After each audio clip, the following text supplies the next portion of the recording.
Hei kaikki! Tehdään tänään semmonen kehoa avaava liikesarja. Aloitetaan sisäänhengityksellä. Puhalla ulos ja pyöristä samalla yläselkä. Toista uudestaan sisäänhengitys. Kädet menee sivukautta ylös, selkä vähän notkistuu. Ja ulos hengityksellä pikkasen selkä pyöristyy. Pari kertaa vielä. Sisäänhengitys ja ulos hengitys. Itse tykkään pitää silmiä kiinni, mutta itse voit päättää sieltä, mitä sulle on. Ja ulos hengitys. Jätkin jatkuu vähän samalla tavalla. Tehdään sisäänhengitys äskenkin. Mutta nyt ulos hengityksellä tuon notkoselkä tänne alas. Vapauta kädet, notkista selkä uudestaan ja pyöristä ja rullaa ja uudestaan sisäänhengitys ja ulos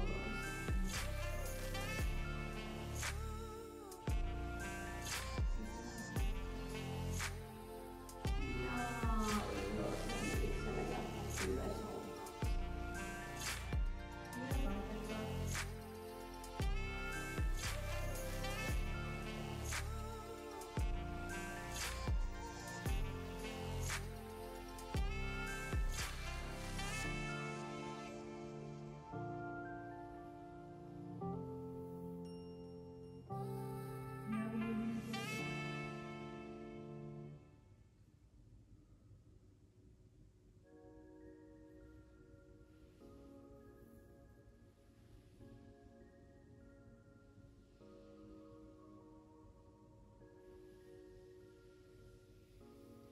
Seuraavaksi lähdetään kallistamaan korvaa kohti olkapäätä.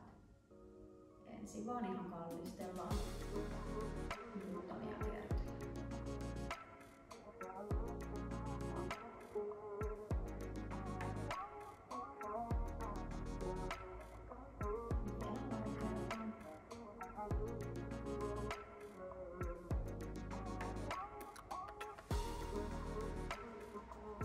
Tämän jälkeen kurkista olkapäin yli ja kierrellään toiselle puolelle.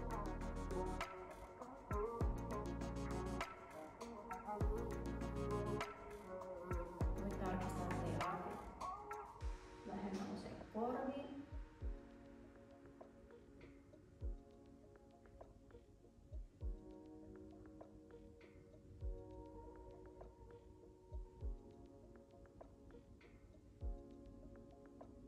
Ja sitten vielä viedään leukaa rintaan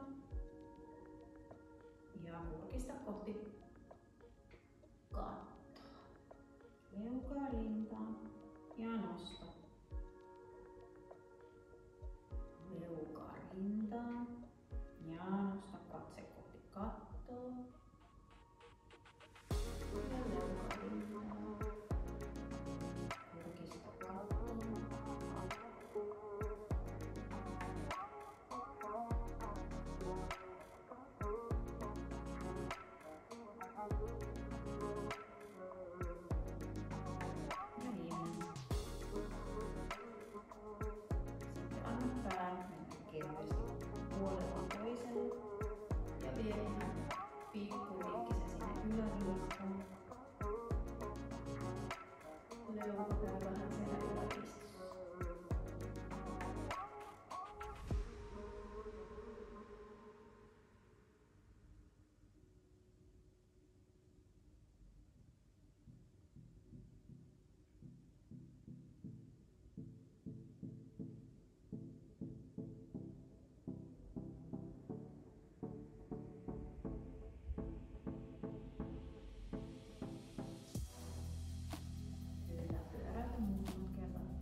Ja ulos.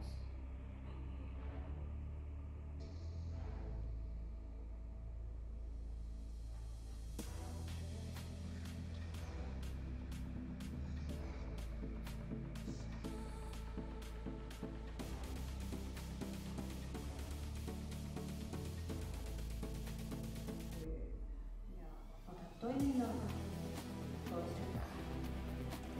Tässä, jos tuntuu, että pakara venyy jo ihan tässä asennossa, niin ei tarvitse lähteä sen liikkumaan, mutta ihan pikkasen pysyy jonkinnäköisessä liikkeessä. Eikä lähteä venyttämään sinne alas eteen, jos tuntuu, että ei liikkuvuus.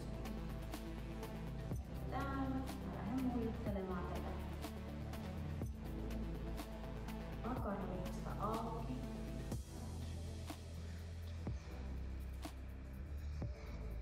Ja mä tykkään, että tämmöinen pieni liike on parempi kuin se, että sä jäisit ihan paikalleen.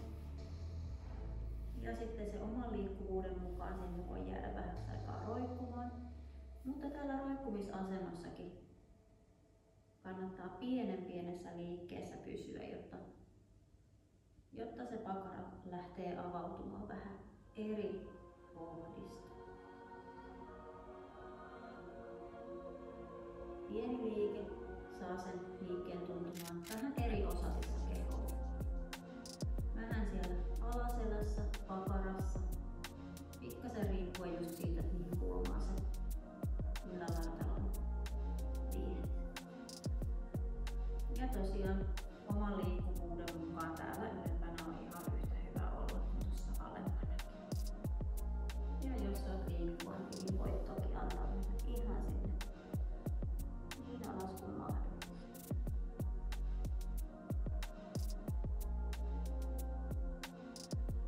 Ja vaikka on täällä alhaalla, niin ihan pikkuinen liike täällä kuitenkin yllä koko ajan.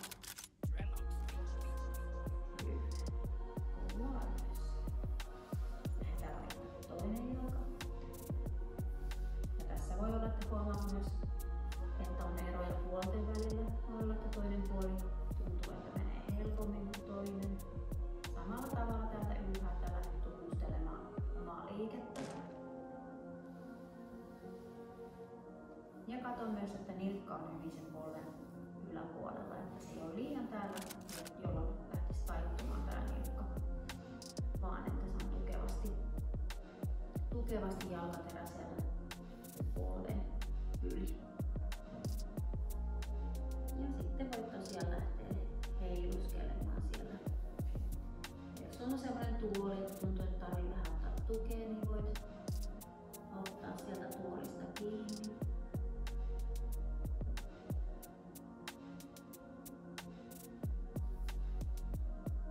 Oman liikkuvuuden mukaan voit mennä juuri siihen, missä on hyvä olla. Ja siellä pienessä liikkeessä sitten pysyy.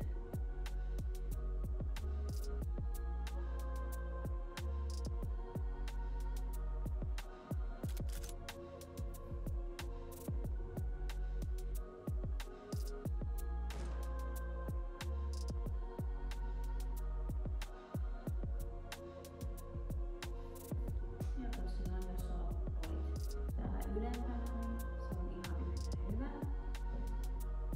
Täälläkin pientä liikettä vaan.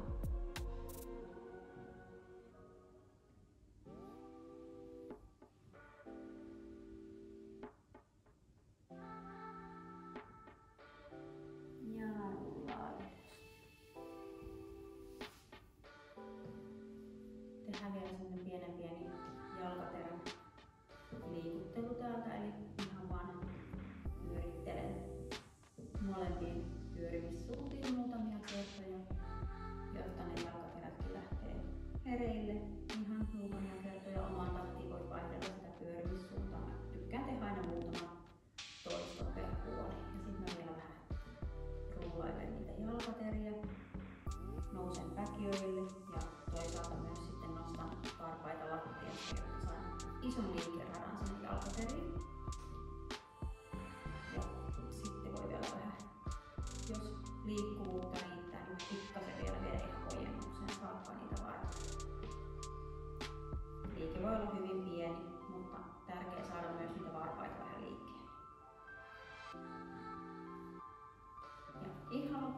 mä soittelen vielä varpaille pianoa, eli mä yritän saada varpaille pientä liikettä. Monesti sormet saattaa haluta lähteä automaattisesti, mutta se ei haittaa ollenkaan. Anna niiden liikkua siellä, jos ne haluaa liikkua.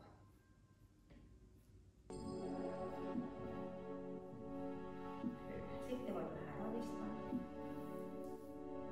Ja vielä muutaman kerran hartian taakse. Toivottiin äsken siellä edessä.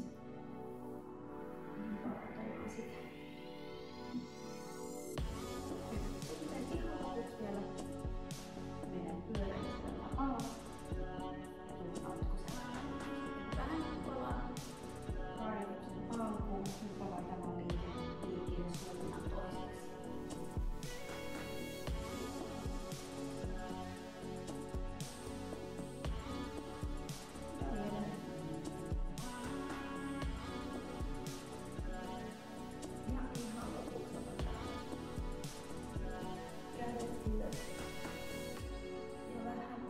Venytellä ja muljutella. Tässä voi ihan kurkotella vähän eri suuntiin.